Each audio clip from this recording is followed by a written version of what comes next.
तो good afternoon. आज world trauma day पर हम लोगों की एक गैदरिंग हुई है। बहुत शॉर्ट नोटिस में हुआ ये सब प्लान, और मैं कोशिश करूंगा कि सारी चीज़ों को कवर कर पाऊँ। ये कोई एक बोरिंग सा लेक्चर नहीं है, ये हम आपस में दूसरे से इंटरेक्शन करेंगे, हिंदी में डिस्कशन करेंगे ताकि मैं अपनी बात कन्वे कर पाऊँ और आप अपनी बात मुझसे पूछ पाएँ। ये वर्ल्ड ट्रॉमा डे है। ट्रॉमा बेसिकली एक मिसनोमर है। हम ट्रॉमा को समझते हैं एक्सीडेंट, अमूमन यही समझते हैं हम लोग, बट ट्रॉमा जो है बहुत तरीके का होता है। एक होता है फिजिकल ट्रॉमा, जो एक्सीडेंट का जिसका हम जिक्र कर रहे हैं। अब ये एक्सीडेंट जो है साइट पे, रोड पे, कहीं पे भी हो सकता है, ठीक है। दूसरा trauma emotional trauma, psychological trauma, chemical trauma. अब ये केमिकल ट्रॉमा क्या है भाई? हमारे शरीर में डायबिटीज हो गई, ब्लड शुगर है, लिपिड प्रोफाइल डिरेंज है, वो एक केमिकल ट्रॉमा है। तो ट्रॉमा इज बेसिकली अ बहुत चौड़ा, बहुत बड़ा टर्म है। आज हम कहीं ना कहीं यहाँ बैठ के एक्सीडेंट के ऊपर बात करने की कोशिश कर रहे हैं, ठीक है ना। बट ऑर्थोपेडिक से जब हम डिस्कशन करते हैं तो ये एक्सीडेंट और कोई भी ऐसी चोट जो कि शरीर में लग सकती है उसके बारे में हम डिस्कशन करेंगे, ठीक है ना। तो धीरे धीरे केस बाय केस में लूंगा, बोरिंग ना बना के इसको एक वीडियो प्रेजेंटेशन बनाएंगे। चाहो तो लाइट 2-4 बंद कर दो ताकि आराम से दिखे वहां। तो ये बेसिकली शेल्बी हॉस्पिटल ने ये जो यहाँ पे रखने का वो किया है, जो प्लान किया गया है, ये बताने के लिए है कि एज अ कॉर्पोरेट हॉस्पिटल, अभी कॉर्पोरेट हॉस्पिटल का कल्चर जो है यहाँ पे सूरत में आया नहीं। कॉर्पोरेट मतलब जब हॉस्पिटल की बड़ी सारी ब्रांचेस होती हैं, तो सूरत में we are the first corporate hospital. Corporate क्यों? क्योंकि हम ही ऐसे एक डिपार्टमेंट, ऐसा हॉस्पिटल है जहाँ पे मल्टी स्पेशलिटी है। मतलब ऐसा कोई नहीं कहेगा कि आपको ये डॉक्टर को दिखाना है, यहाँ तो नहीं है, कहीं और जाके दिखाओ, या ये टेस्ट यहाँ नहीं होता, कहीं और जाके कराओ। तो सारी फैसिलिटी जो है, सारे डिपार्टमेंट के लोग जो हैं वो हॉस्पिटल में एक ही जगह पे उपलब्ध है। तो यहाँ वहाँ भागा दौड़ी नहीं होती। तो ये हुआ है कॉर्पोरेट कल्चर। दूसरा, हमारे यहाँ पे हर तरीके का जो मेडिक्लेम है, हर तरीके की कॉर्पोरेट कंपनी है, सबके साथ में टाई अप है। तो कोई भी वर्कर, कोई भी एम्प्लॉय को कभी किसी तरीके से कोई परेशानी नहीं आती, ठीक है ना।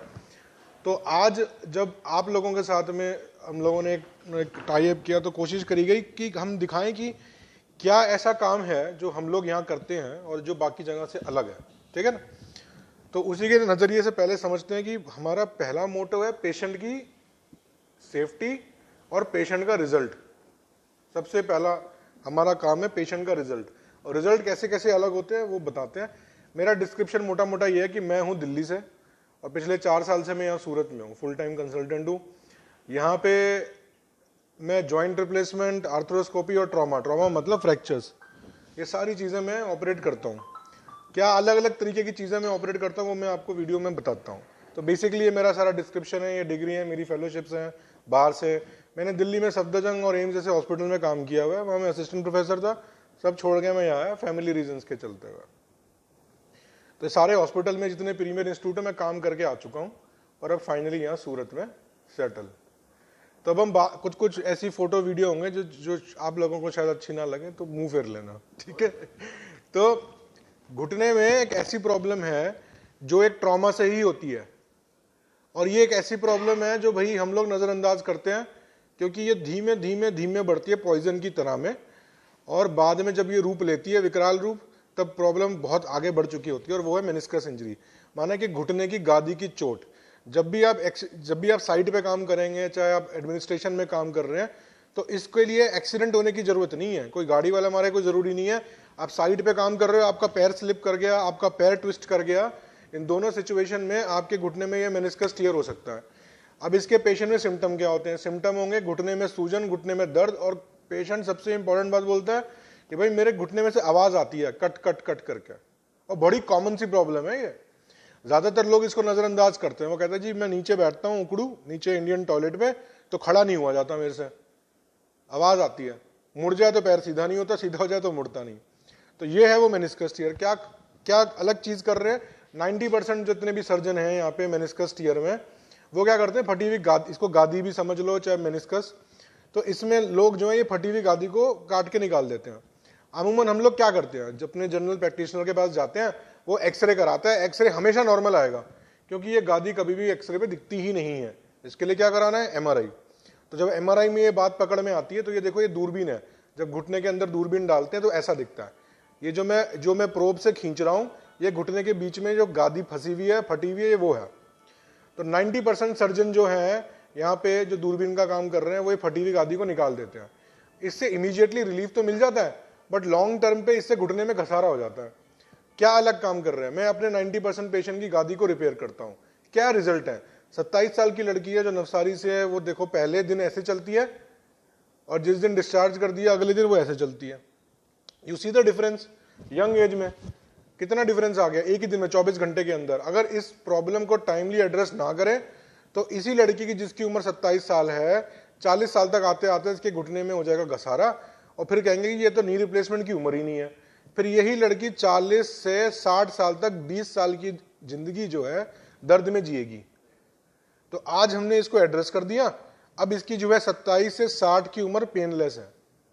एक छोटे से प्रोसीजर, 24 घंटे की कॉल थी बस, ठीक है। ये सारा प्रोसीजर जो है ये दूरबीन से होता है, ये सिर्फ 2 टांकों का है। अब ये देखो, एयरपोर्ट अथॉरिटी का बंदा है, उम्र इसकी 40 के आजू बाजू में है पेशेंट की, वो वॉकर पे चलता है, वॉकर पे। अब आप ये देखो, जैसे ही इस पेशेंट के टांके काटे, ये कैसे करते हैं गादी रिपेयर दूरबीन से, ये वो है, इसको स्किप करते हैं, आपके लिए नहीं है। तो ये देखिए 2 वीक्स में वॉकर गॉन। जो आदमी वॉकर पे चलता है उसका वॉकर चला गया, ठीक है, यंग एज में। अभी देखो सिर्फ 2 ही टांके लगे हुए हैं, दिख रहे हैं टांके, सिर्फ 2 स्टिच। 24 घंटे में पेशेंट की छुट्टी हो जाती है। अब ये दूसरा पेशेंट एथलीट है, ये अपना कौन सा लाल भाई कॉन्ट्रैक्टर स्टेडियम है ना, वहां से है पेशेंट। ये इसकी मेनिस्कस रिपेयर करे, रिजल्ट देखो आप, पता भी नहीं चलेगा कौन सी घुटने का ऑपरेशन किया है कि नहीं। तो ये सारी चीजें करते हैं हमारे यहाँ पे। मैं यहाँ पे आर्थ्रोस्कोपी का डिपार्टमेंट लीड करता हूँ, तो यहाँ पे एक डेडिकेटेड फिजियोथेरेपी टीम है और प्रोसीजर है पूरा। पेशेंट को एकदम जो उसकी नॉर्मल एक्टिविटी थी चोट लगने से पहले, बिल्कुल वही रिस्टोर करी जाती है। अब ये अगर ना करें, अगर ये ना, अपने पास पॉइंटर है क्या? पॉइंटर है, कोई बात नहीं। अगर ये ना करें तो क्या होगा?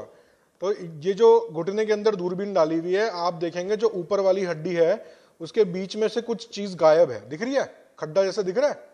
तो ये होता है अर्थराइटिस। अगर आप मेनिस्कस को, गादी को टाइमली ठीक ना करें तो घुटने में ऐसा घसारा लग जाता है, और ये जब एक बार लग गया उसके बाद आप मेनिस्कस को रिपेयर करोगे तो भी घुटने का दर्द नहीं जाने का। तो ये ना हो इसलिए कर दें। तो एक पेशेंट की, ये एक पेशेंट है जिसका मेनिस्कस रिपेयर किया, इसकी एक स्टोरी है। ये लड़की है, देखो स्टोरी ये है कि भाई ये यंग एज में प्रॉब्लम होती है, ये पोस्ट सर्जरी रिजल्ट है। अब इस लड़की के घुटने में मेनिस्कस टीयर हुआ, टीयर होने के बाद इसकी इमीडिएटली जो है 6 महीने में शादी हो गई, अपने घर गई तो फिर सास ने बोला कि ये तो काम करती नहीं, तो घर में हो गया खला। और फिर जब रिपेयर हुआ तो फिर नाउ शी इज ओके। कहने का मतलब है छोटी छोटी चीजें हैं, बट एक्चुअली में ये इंजरी ये आपकी सोशल लाइफ को भी अफेक्ट करती हैं। जिसके घुटने में दर्द हो तो वो शादी ब्याह में जाने से भी घबराता है, क्यों? क्योंकि लोग कहेंगे देख लंगड़ा के चल रहा है, तो सोशल स्टिग्मा होते हैं। तो है छोटी प्रॉब्लम, बट अगर आप इसे टाइमली ठीक करते हो तो आपके घुटने की जो फिजिकल डिसेबिलिटी है वो भी दूर होती है, और जो सोशल डिसेबिलिटी है कि आपका बाहर घूमना फिरना, पार्टी जाना, फंक्शन जाना, वो भी दूर होता है, ठीक है ना। ACL रिकंस्ट्रक्शन में क्या है कि घुटने की स्नायु, घुटने के अंदर लिगामेंट होते हैं, जब ये टूटते हैं तो क्या होता है, घुटने में इम्बैलेंस होता है, लगता है कि घुटने में झटका लग रहा है। तो ये भी साइड पे इंजरी होने वाली इंजरीज है।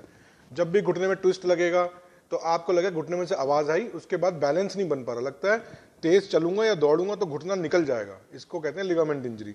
इसमें क्या काम करते हैं, डबल बंडल रिकंस्ट्रक्शन करते हैं। ये दिल्ली में होता था, यहाँ अभी कोई नहीं करता, वी आर डूइंग। ये एथलीट्स में करा जाता है, इससे बड़े अच्छे रिजल्ट आते हैं। ये देखो, ये कबड्डी प्लेयर है, सूरत के लिए खेलता है, इसका लिगामेंट रिकंस्ट्रक्शन किया राइट नी का, और आप देखोगे पता भी नहीं चल रहा कौन से पैर का किया है, and this is after 3 months. हाँ, नाउ वही खास बात है, जो डेडिकेटेड काम है। मैं सफदरजंग हॉस्पिटल में स्पोर्ट्स इंजरी सेंटर है, वहाँ पे मैंने 2 साल काम किया है। हमारे पास वहाँ पे पूरी इंडिया से एथलीट आते थे ऑपरेट होने के लिए, कि एक दिन में 16 सर्जरी होती है, आर्थ्रोस्कोपी। तो पूरे एथलीट आते हैं सारे, उनको BSF वाले लोग आते हैं, तो वो सारा प्रोटोकॉल मैंने यहीं लगा रखा है। अभी इसी तरीके से पेशेंट तैयार होते हैं, ठीक है, आपको पता भी नहीं चलेगा। तो ये सारा है। ये सूरत का कबड्डी प्लेयर है, अब तक का फास्टेस्ट टू रिस्टोर, ये न्यूज़पेपर में भी कवर किया था हमने, 12 हफ्ते में इसको जो है कबड्डी प्ले दोबारा मैच खिलाया है। ये न्यूज़पेपर में कवर हुआ था, ठीक है ना। तो पूरा बेसिक जो जिस तरीके से इसकी फिजियोथेरेपी होनी चाहिए वो करी जाती है। ये टेक्निक है किस तरीके से मैं करता हूँ आर्थ्रोस्कोपिक रिपेयर, जो दूरबीन से घुटने की स्नायु को रिपेयर करते हैं, ये वो सारा वो है। सारे पेशेंट स्किप करते हैं इनको, ये टेक्निक के बारे में मैं नहीं करता। कई फ्रैक्चर ऐसे हैं घुटने के जिसमें घुटना, यहाँ पे लोग क्या करते हैं घुटना खोल के स्क्रू मार देते हैं। कई फ्रैक्चर तो खोलने की जरूरत नहीं है, वो भी दूरबीन से फिक्स हो जाते हैं, जैसे कि ये दूरबीन से ही फ्रैक्चर फिक्स हो जाता है। अभी एक पेशेंट है जिसका किसी ने ऑपरेट किया था, प्लेट लगाई थी, लिगामेंट फट गया था, उसका दोबारा से रिवाइज किया। इसमें यूनिक बात क्या थी इस पेशेंट में, घुटने का अंदर का स्नायु टूट गया, फिर किसी ने ऑपरेट किया, वो भी खराब हो गया। अब मेरे पास कुछ बचा नहीं था, तो मैंने क्या किया, इसके एंकल में से, टखने में से पेरोनियस नाम से एक लिगामेंट होता है, वो निकाला, उसको घुटने में लगाया। देखो ऐसे निकालते हैं एंकल में से, नीचे वाली वीडियो में दिख रहा है ना, ये निकाला, एंकल में से निकाल के उसको घुटने पे लगाया, ये घुटने पे लगा के उसको फिक्स किया। पेशेंट का एंकल भी ठीक है और पेशेंट भी ठीक है। तो बड़ी यूनिक टेक्निक थी। फिर ये कार्टिलेज डिफेक्ट होते हैं जो यंग एज में होते हैं। ये गड्ढा दिख रहा है एकदम, ये लेफ्ट वाली इमेज में, तो उस गड्ढे को भरने के लिए ये राइट में देखा होगा, ये लगाते हैं। ये अभी कोई कर नहीं रहा है यहाँ पे। तो ये पेशेंट है यंग एज में, तो ये रिजल्ट है। ये न्यूज़पेपर में हम सब ने कवर किया था, स्पोर्ट्स इंजरी सेंटर डेवलप किया हुआ शेल्बी हॉस्पिटल में, मैं उसको लीड कर रहा हूँ यहाँ पे। ये लूज बॉडीज हैं, घुटने में दिखती हैं। अभी एक पेशेंट की मैं तुमको बताऊँ स्टोरी है, 28 साल का लड़का है, यंग एज था। इसके घुटने में बहुत पेन था, इतना कि इसे नौकरी छोड़नी पड़ गई। ये ऊपर उसका एक्सरे है, वो एक्सरे में एक छोटा सा व्हाइट डॉट है जहाँ पे मैंने एरो मारा हुआ है। ये एक्सरे में सिर्फ यही दिख रहा है। अभी ये जितने भी डॉक्टर के पास जाए, जो यूजुअली यहाँ पे टेंडेंसी है, लोग पहले जनरल प्रैक्टिशनर के पास जाते हैं, सब कहते हैं एक्सरे तो नॉर्मली तेरे इतने दर्द हो रहा है, इतना दर्द हो रहा है। वो बंदा डिप्रेशन में आ गया, फाइनली जाके उसका एमआरआई हुआ। अब ये जो छोटा सा डॉट एक्सरे में दिख रहा है, आप उसका एमआरआई कराओ तो इतना बड़ा दिखता है, गोला दिख रहा है, ब्लैक। क्योंकि एमआरआई में हड्डी के साथ साथ हड्डी के ऊपर जो परत जमी होती है वो भी दिखती है, तो एक्चुअली साइज उसका वो था, बट एक्सरे में वो छोटा दिख रहा है। तो ये लूज बॉडी रिमूवल थी, इसको भी दूरबीन से निकाल देते हैं। ये देखो अभी निकलेगी बाहर, ये देखो निकल गई। आज भी मैं यही सर्जरी करके आया हूँ, अभी जब आने का था प्लान में। तो ये हुआ दूरबीन का। अभी ये अर्थराइटिस है, ये मैं कवर इसलिए कर रहा हूँ क्योंकि आपके घर में कोई ना कोई पेशेंट तो जरूर होगा जिसके घुटने में दर्द होगा, जिसको घसारे का दर्द कहते हैं। यहाँ बैठे हैं आप, सबके डिस्कशन हो रहा है, पता नहीं फिर कब मिलेंगे। बट ये है कि ये नॉलेज आपके घर में आ जाए, ताकि आपके घर में कोई पेशेंट हो तो आप उसको सलाह दे पाओ कि भाई सही क्या है गलत क्या है, ठीक है ना। तो घुटने का घसारा बोलते हैं इसको। अभी क्या है कि ज्यादातर लोग जिसके भी घुटने में दर्द होगा, आप डॉक्टर के पास जाओगे, क्या घसारा है, चाहे एक्सरे हो या ना हो, है कि नहीं, यही टेंडेंसी है। और ज्यादातर लोग क्या करेंगे, लो खाओ कैल्शियम और विटामिन डी, वो इलाज नहीं होता जी, यही होता ना। इसमें क्या है कि देखो ऊपर की हड्डी है जो ऊपर वाली है और एक नीचे वाली, आप देखेंगे कि दोनों हड्डियों के बीच में एक अंदर की तरफ और एक बाहर की तरफ गैप होता है। तो गैप होना नॉर्मल है। लोग कहते हैं मेरे घुटने में गैप आ गया, वो प्रॉब्लम नहीं है। प्रॉब्लम गैप होने से नहीं होती, प्रॉब्लम वो गैप कम होने से होती है। तो जो अमूमन जो इंडियन पॉपुलेशन में लोग हैं, ऐसा समझिए कि माने कि ये घुटने का अंदर का गैप और ये बाहर का, ठीक है। तो जैसे जैसे घसारे वाले चेंजेस होंगे तो अंदर वाला गैप कम होता है। तो ये अंदर वाला गैप धीरे धीरे कम होगा, तब तक दवाई, सिकाई, कसरत, इंजेक्शन जो मर्जी दीजिए, बट जिस दिन ये टच हो गया उस दिन कुछ काम नहीं करेगा, ना दवाई, ना सिकाई, ना इंजेक्शन। इंजेक्शन भी डालें तो उसको जाने की जगह ही नहीं है, ठीक है। तो वो उसी हिसाब से स्टेजेस है, आप देखोगे जैसे जैसे स्टेज बढ़ती जा रही है वो अंदर वाला गैप कम होता जा रहा है। तो जैसे ही ग्रेड 4 में आ जाओ, अंदर वाला गैप खत्म हो जाए, आप समझ जाएं कि ये दवाई अब काम करने वाली है नहीं, ठीक है। तो दूसरी सबसे इंपॉर्टेंट बात मैं आपको बताऊं घर में लोगों के लिए, कि माने कि किसी के राइट घुटने में दर्द हो, राइट घुटने में अर्थराइटिस वाला, तो सब लोग डंडी लेके चलते हैं ना, तो कौन से हाथ में डंडी लें, राइट में कि लेफ्ट में?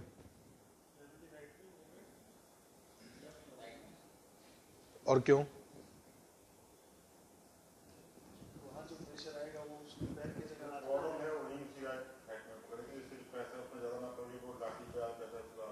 तो 2 डंडी पकड़ लो, दर्द ही चला जाएगा। ऐसा भी है। क्यों राइट में और लेफ्ट में क्यों नहीं?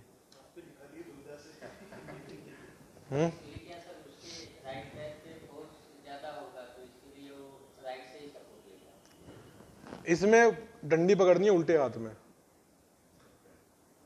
सेंटर ऑफ ग्रेविटी उधर शिफ्ट हो जाएगी, जो सेंटर ऑफ ग्रेविटी है वो हो जाएगी उधर शिफ्ट, तो इस पे वजन कम आएगा जिसमें दर्द है, समझ गए? तो उसमें नहीं पकड़नी जिसमें दर्द है, ठीक है। दूसरी बात, घुटने में आएगी सूजन, तो लोग कहते हैं कि ठंडा सेक करें कि गर्म, ये भी बड़ी दुविधा है, कभी ठंडा कभी गर्म, यही चलता है। तो माने कि अगर कोई एक्यूट चला है, माने कि आज बहुत ज्यादा चल रही है और फिर घुटने में सूजन आ गई, तो आइस पैक, बर्फ का सेक, और थोड़ा थोड़ा दर्द अगर रोज का बना हुआ है तो गर्म सेक। दोनों का मैकेनिज्म अलग है कि ठंडे से कैसे राहत मिलेगी और गर्म से कैसे मिलेगी, वो डिटेल में मैं नहीं जाता, जानना चाहते तो बताऊंगा, बट वो बहुत साइंटिफिक सा है मॉलिक्यूलर लेवल पे, तो स्किप मारते हैं। तो अगर किसी दिन बहुत ज्यादा चलने से सूजन आ गई तो बर्फ का सेक, और धीमा धीमा रोज दुख रहा है तो गर्म का सेक। क्लियर? और नी कैप पहन सकते हैं इसमें, ठीक है। क्या अलग काम करते हैं? घुटने में दर्द होने के बहुत सारे कारण है। घुटनों का ऑपरेशन साहब ऐसा है कि 45 साल